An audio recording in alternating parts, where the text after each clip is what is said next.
You ever have one of those neighbors who just seems like trouble the moment they pull up in their fancy SUV, sunglasses on, engine roaring, and think the world revolves around them? Well, I had one of those, and honestly, it started with a driveway. I've owned this little slice of heaven for over 2 decades, about 20 acres of rolling pastures where my horses roam, a place I've poured sweat and love into. And back in 1998, I buried my own private water line 3 feet down, running straight from my well to the county main. It cuts across the corner of the land next door, maybe 200 feet, but all legal, all recorded, easement in the deed, the kind that guarantees I can walk on that part of the property to maintain it whenever I need. For more than 10 years, it worked like clockwork, no drama, just quiet mornings with coffee, checking the valves, making sure the horses always had water. Life was simple and steady, the kind you take for granted until Garrett moved in. Garrett. Oh man, Garrett. He was one of those flashy real estate types from Seattle, all charm on the surface, but sharp elbows underneath. Bought 15 acres right next door with plans to build a luxury equestrian estate. Flip it, make a quick buck. The first time I met him, I was out marking the easement with little flags, just my routine, and he rolls up in his blacked-out Land Rover, windows down, sunglasses on, that kind of grin that says he already thinks he owns the world. "What are you doing on my property?" he barked, and I swear, the tone alone could make a grown man flinch. I said calmly, "I'm marking my utility easement. My water line runs through here. I inspect it every year." He smirked like I was some pest. "I don't see any easement." I pointed to my deed, told him he could check with his title company, explained it was all legit. His answer? He revved his engine and snapped. "I bought this land free and clear. Whatever deal you had before doesn't matter. Move your flags." And just like that, he drove off, leaving me standing there wondering how someone could be so oblivious to, well, the law. I tried not to let it get to me, chalked it up to new neighbors adjusting, but 3 weeks later, trouble found me. One of my tenants called saying there was no water pressure.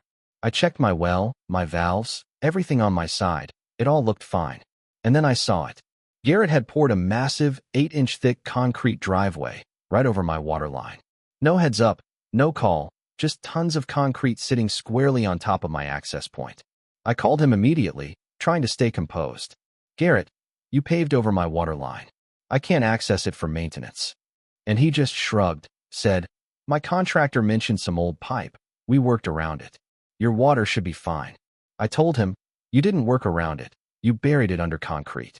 He laughed. "Sounds like a you problem. If your pipe breaks, dig somewhere else." And then, like a punch in the gut, he snapped. "Then sue me." I'll admit, I sat there on the porch after that call, just staring at my pastures, the horses grazing, thinking, how does someone get so entitled? The law was supposed to protect me, but Garrett clearly thought that possession was the same as right. That night, I called Catherine, a lawyer I'd known by reputation, 35 years in property law, no-nonsense type. She listened, pulled up the deed, looked at that easement, and said, "He's dead wrong. You've got clear legal access, and he's obstructing it, probably damaged your line too." It felt like a flicker of hope after weeks of tension. I had to act fast because my horses depended on that water, and every day without it cost me money hauling water in tanks, about $400 a day, plus stress that made sleep impossible. The stage was set, the players ready. I knew Garrett would fight. I knew he was the type to rant online about government overreach and how he's being bullied, but I also knew the law was on my side. And somewhere in that mix of anger, disbelief, and quiet determination, I realized this wasn't just about water or concrete. It was about standing up, proving that no matter how flashy your SUV or loud your voice, you can't just bulldoze over someone else's rights. The next few weeks were some of the longest I can remember. People who have never lived on a ranch think water is just another utility bill, something that shows up every month and gets paid without much thought. Out where I lived, water was everything. Water meant healthy horses. Water meant keeping tenants happy. Water meant keeping a business alive. Every morning I woke up with that same knot in my stomach, wondering if the pressure had dropped even more overnight. At first, I tried to convince myself maybe Garrett would come to his senses. Maybe one of his lawyers would explain what an easement actually was. Maybe he and Oppos realized that spending a few $1,000s removing part of a driveway was better than dragging everyone through court. That never happened. Instead, he doubled down. A week after our first confrontation, I spotted him standing near the property line while contractors were landscaping around his new driveway. He waved me over with the confidence of a man who believed he and Opos D already won. End quote. Beautiful, ISN and Opos T it, end quote. He said, gesturing toward the fresh concrete. I looked at the driveway and then at him. End quote. You know that and Opos S still a legal problem, right? End quote. He laughed. End quote. No, it and Opos S your legal problem. End quote.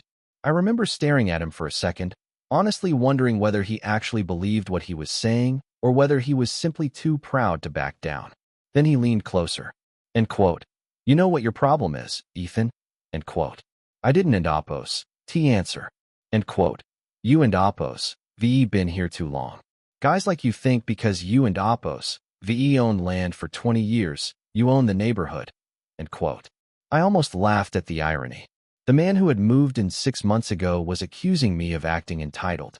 I simply shook my head and walked away. There was no point arguing with someone who treated reality like a negotiation. Meanwhile, Catherine was moving fast. The moment she reviewed all the documents, she filed for emergency relief. Not because of the inconvenience, because of the risk. The easement was and Opos T optional. It existed for a reason. If the line failed, we and Opos D have no immediate access to repair it. And if there was already damage beneath that concrete, every day we waited could make things worse.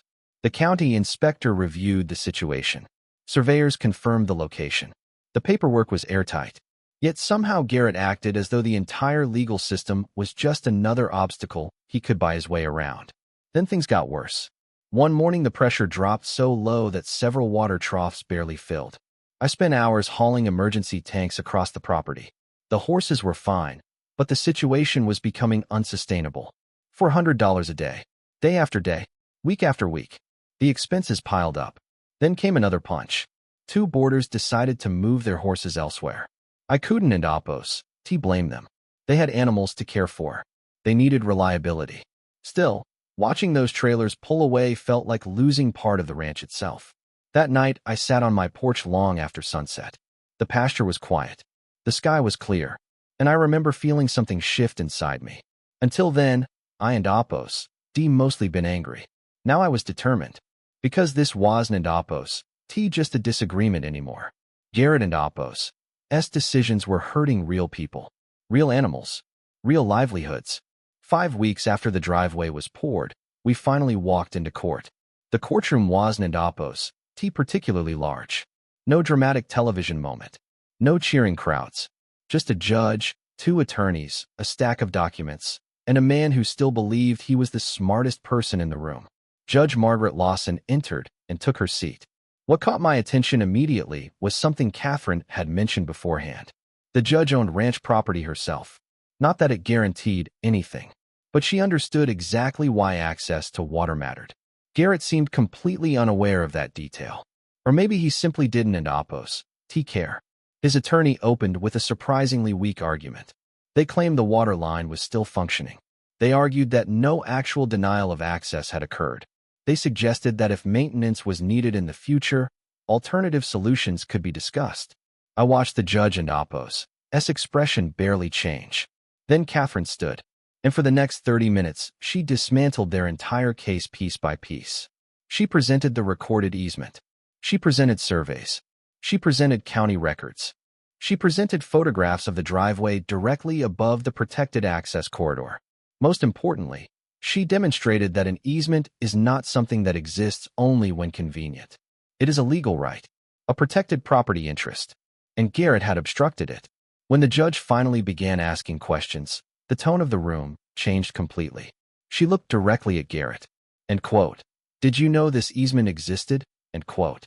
He hesitated. Not a great sign. Then he said something I and Opos LL never forget. End quote. I didn't and Opos T think it was enforceable. End quote. The silence afterward was almost painful. The judge slowly lowered her glasses. End quote. On what basis? End quote. Garrett shifted in his seat. End quote. My attorney told me possession carries significant weight. End quote. Even Catherine looked slightly amused. The judge did not. For the next several minutes, she explained something that everyone except Garrett apparently already understood. Owning property does not erase recorded easements. You don and oppose. T get to ignore them because they and oppose. Inconvenient. You don and oppose. T get to bury them beneath concrete. And you certainly don and oppose. T get to decide unilaterally that they no longer exist. Then came the ruling. Clear. Direct. Immediate. The easement was valid. The driveway constituted a complete obstruction. Garrett would have 21 days to remove the affected section of concrete and restore full access. Failure to do so would authorize me to remove it myself and recover all associated costs. Additionally, damages related to lost income and restricted access would remain under consideration. I felt 20 pounds lighter. For the first time in weeks, it felt like common sense had finally entered the room. But Garrett wasn't oppose. T done embarrassing himself. His attorney quickly suggested a compromise. They proposed installing maintenance panels into the driveway. Access hatches. Little openings that could supposedly be used if repairs became necessary. The judge shut that idea down immediately. End quote. Easement rights provide full access, end quote, she said. End quote. Not trapdoors, end quote. Even now, years later, I still remember the look on Garrett and Oppo's face. It was the first time I and Oppo's seen genuine panic. Not concern, not irritation. Panic. Because deep down he finally realized something. This wasn't Oppo's TA negotiation. This wasn't Oppo's TA business deal. And this wasn't Oppo's TA situation where he could simply outspend the other side. The law had spoken. The only question left was whether he would listen. As it turned out, he had absolutely no intention of listening at all. And that decision would end up costing him far more than the driveway ever did. If you think the court ruling humbled Garrett, you and Oppo's be giving him way too much credit. The man had just been told by a judge, in very plain English, that he needed to remove part of his driveway within 21 days, and somehow he still acted like the rules applied to everyone except him. The first week passed. Nothing. The second week passed. Still nothing. No contractors. No permits. No demolition crews. Not even an attempt. Meanwhile, Catherine kept checking the timeline. Every few days she and Oppo's call and asked the same question. End quote. Any movement over there? End quote. End quote. Nope. End quote. By day 18, we both knew exactly what was happening. Garrett wasn't Oppo's planning to comply. He was betting that somehow, some way, I and Oppo's lose patience, run out of money, or simply decide it wasn't Oppo's worth the fight. The funny thing about people like Garrett is they often mistake kindness for weakness. I and Oppo's spent most of my life avoiding conflict. I and Oppo's rather fix a fence than argue with someone. I and Oppo's rather shake hands than file lawsuits. But once I commit to something, I don and Oppo's quit halfway through. And neither did Catherine. On the morning of day 22, I pulled into the property line just after sunrise. The air was cool. The grass was still wet with dew. And parked nearby were 3 vehicles Garrett probably never expected to see. A concrete removal crew, a county water inspector, and Catherine, standing there holding a copy of the court order. The sheriff and Oppo's department had already been notified in advance in case things got ugly. Everyone was prepared. Everyone except Garrett. The crew got to work almost immediately.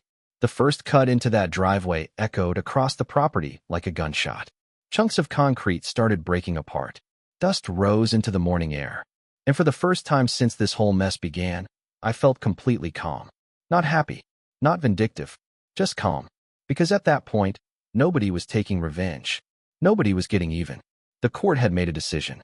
We were simply carrying it out. About an hour later, a black pickup came flying down the driveway. I knew who it was before the truck even stopped. The driver and Oppo's door slammed. And out came Garrett, red-faced, furious, yelling before he was even halfway across the yard. End quote. What the hell do you think you and Oppo's redoing? End quote. The crew kept working. Nobody even looked up. That somehow made him angrier. He stormed toward me. End quote. You and Oppo's redestroying my property. End quote. I remember reaching into my folder and pulling out the court order. Then I handed it to him. End quote. You had 21 days. End quote. His eyes scanned the pages. End quote. You can end Oppo's do this. End quote. End quote. Actually, end quote. Catherine said from behind me, end quote. He can, end quote. For a moment, Garrett looked like a man searching desperately for an exit that didn't end oppose T exist. Then he started blaming everyone else. The judge, the county, his attorney, the surveyors, the previous property owner. Pretty much everyone except the person standing in the mirror. The demolition continued for 2 full days. And that end oppose when we discovered something important. The concrete hadn't end oppose T just blocked access.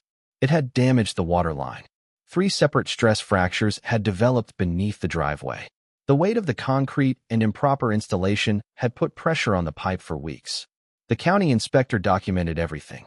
Photographs, measurements, reports, all of it. In the end, nearly 60 feet of pipe had to be replaced. When I saw those cracks exposed in the trench, I actually felt relieved. Not because the repairs were expensive, they were. Not because the process was enjoyable, it was and oppose T. But because it confirmed what I and oppose D been saying from day one. This was and oppose T some technicality. There was real damage, real consequences, and real costs. After the repairs were finished and the easement fully restored, I thought maybe that would finally be the end of it. I underestimated Garrett one last time. A few weeks later, he filed a lawsuit against me. Yes, against me. His claim was that I and oppose D damaged his property by removing the driveway. The same driveway the court had ordered removed. At that point, even Catherine had to laugh. When we showed up in court again, the judge didn't and oppose T waste much time. The case was dismissed. Then came the financial reckoning. Every hauling expense, every repair invoice, every legal fee, every documented business loss, everything was added up. The final judgment came to $67,000. I still remember hearing the number, not because I was celebrating, but because of how unnecessary it all was. This entire situation could have been avoided with one phone call, one conversation, one decision to respect someone else and oppose rights. Instead, pride turned a manageable problem into a financial disaster. But wait, it gets better. Garrett appealed. Of course he did. Because admitting defeat apparently wasn't and oppose T an option. Months later, the appellate court reviewed the case. The result? They upheld the original ruling. Completely.